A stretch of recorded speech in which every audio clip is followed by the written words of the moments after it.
What's going on, everybody? My name is Aiden and welcome back to another video on the NBA channel. Ladies and gentlemen, I would like to apologize from the very get-go. I feel like the lighting in this room isn't appropriate for the team that I'm talking about today because, ladies and gentlemen, it is official. The only really light I have for this is white. The San Antonio Spurs advance into the NBA Finals in a terrific Game 7 performance, and they will be facing the New York Knicks in what should be one of the more incredible matchups I believe the NBA Finals have to offer. I mean, from the very get-go, New York Knicks fans were chanting, "We want Wemby." They wanted the San Antonio Spurs. They wanted to face that sort of team. And then the Spurs respond by winning against the best team in the league from all season, really, the Oklahoma City Thunder. And their fans are now chanting, "We want the Knicks. We want Brunson." Well, ladies and gentlemen, you are going to get what you want, and the majority of the NBA fan base out there in the world are going to get what they want. This should be exciting. We officially will have new champions this year. We will officially have a new best team in the world.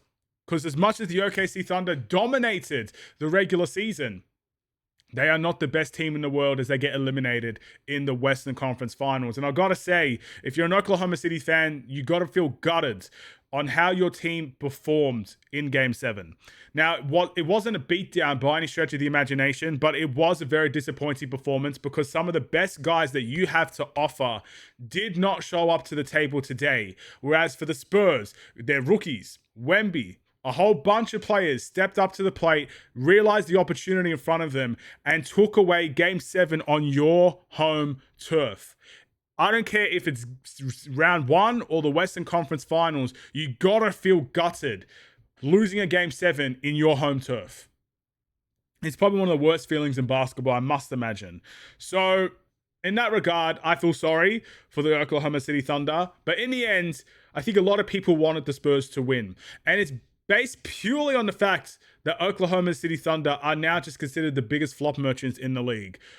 And I've already talked about this at length, a lot of videos about this at length. So I'm not going to get too much into it here, but I'm going to say guys like Chet Holmgren, I need to check his stats because it was really abysmal when I saw it. It was like 4 points, barely any shots. For a guy that talented, that's not good enough. And he wasn't even being guarded by Wemby for most of the night. So how the heck does a guy like Chet have 4 points, 1 from 2 from the field? So two free throws he made, missed 2, 4 points in 33 minutes. How does that happen? Luke Dort, 3 points, 1 from 4.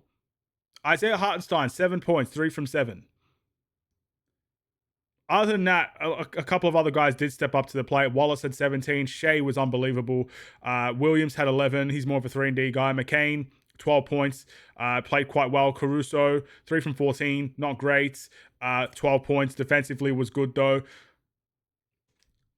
I'll say this, the depth made the difference in the series. Wemby was phenomenal. Shea was disappointing most of the actual series, but he had a great Game 7. He stepped up to the plate when his team needed it the most. But in the end, the depth of the San Antonio Spurs took control of that game. They realized the opportunity. They took advantage of it. Let's take a look at the San Antonio Spurs and just how overall they play. So we got Champagnie with Champagnie. Oh my goodness, my accent. 20 points, 6 from 11 from the field. Devin Vassell, 11 points. Wemby had 22 points in the game, 7 rebounds. De'Aaron Fox, one of the better games I've seen from him this entire series, 15 points. He was a true leader out there. Castle was 16 points as well. He played really, really good. Harper had 12. Keldon Johnson had 11.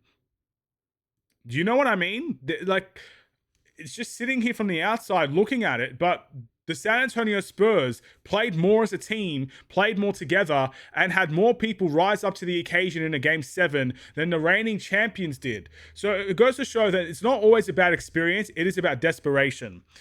The Spurs came in this series with an attitude. The Oklahoma City Thunder walked in as the favorites. The Spurs walked in with the attitude. They played more physical. They made this a tough series. They made this an old school sort of series back into the 90s. The Oklahoma City Thunder were trying everything in their power. They were getting to the free throw line. They were flopping for calls. There were statistics about how much Shea flops per shots he takes, and it was very, very high. All these things came into the equation, but the San Antonio Spurs in the end, in a Game 7, so it wasn't just as cut as dry as the Spurs were the better team. They walk out of it the superior team. And they should be very, very proud of that. They beat the Oklahoma City Thunder in the regular season as well in their season series, if I'm not mistaken. And now they win in the Game 7. They have proven their worth. They have proven they are ready for this occasion. They have proven they are NBA championship quality. But then we got the other side, the New York Knicks, who are waiting. They wanted the Spurs, and they have been dominant in the Eastern Conference. They have absolutely taken out the competition and made them look weak. The Knicks are the strongest in a very weak team, in a very weak conference, or at least that's how they made them look. Does that matter in the NBA Finals? Here's my personal opinion. If you make the NBA Finals, everything and anything can happen. The Indiana Pacers were a very weak team last year in the regular season. I wouldn't say weak, but they weren't the best.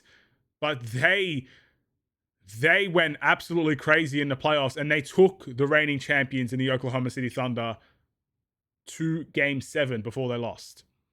So the Knicks should be thinking about that walking into this series. They should walk in very confident, because your offense is unstoppable at this point. And it's not all about attacking the rim. It's not all about attacking Wemby either, because Wemby will be a formidable force in that paint. You'll have to think twice before going in there. But they have just been so dominant everywhere around the offensive end. It will be ridiculously hard to stop, especially for a young team like the Spurs. So the Knicks have a bit more experience in the NBA playoffs, but it goes to show that doesn't mean much, because the San Antonio Spurs, with their first attempt in walking into the playoffs, maybe this, I don't think they made it last year. Maybe they did make it.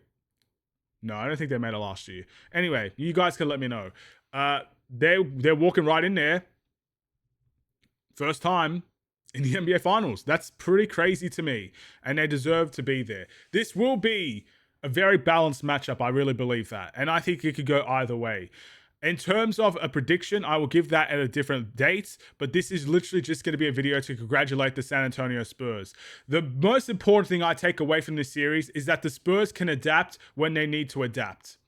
That's what I'm going to take away from this series. They were not afraid to come out there and play massively physical against the Oklahoma City Thunder. They didn't need to do that against Portland. With all due respect to Portland, they didn't need to do that. They sort of just played their natural, normal way. They didn't really need to do much against the Minnesota Timberwolves. They just kind of were the superior team. The Oklahoma City Thunder will always consider the favorites, and they probably have a more well-rounded team. Yet, the Spurs adjusted. And championship teams adjust. So I'm interested to see what sort of adjustments both teams will make, because I think the best way to beat the Spurs is to also be physical with them. You got to be physical with guys like Wemby. You cannot let him get control of a game. You got to play physical against him. You got to be physical against some of their guards. Very quick guards, not afraid of the moment, very, very talented. You got to be physical.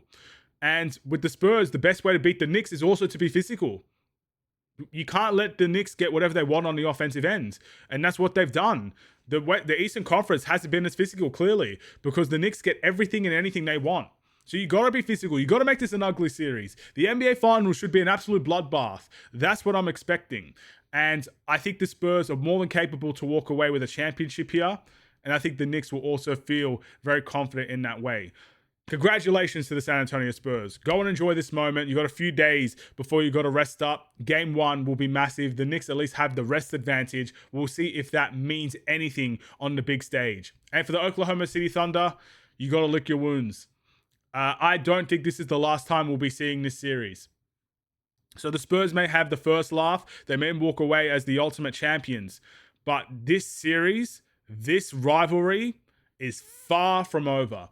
As long as these two teams stay healthy, their teams are relatively the same. They're both young teams, so you'd expect it to be relatively the same. They should be going at it, whether it's in the Western Conference Finals, first round, second round, whatever it is. You should see these teams going at it for many years to come, because I don't think there are many teams close to them at the moment out west. It's those two.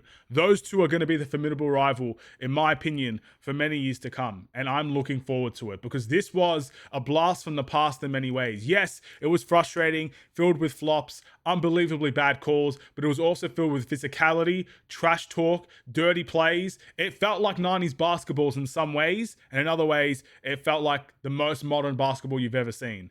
Hard to tell, right? You got a Victor Wembanyama that's a 7'6" point guard out there. So who the heck knows what this series even was, but it was fun for some of it.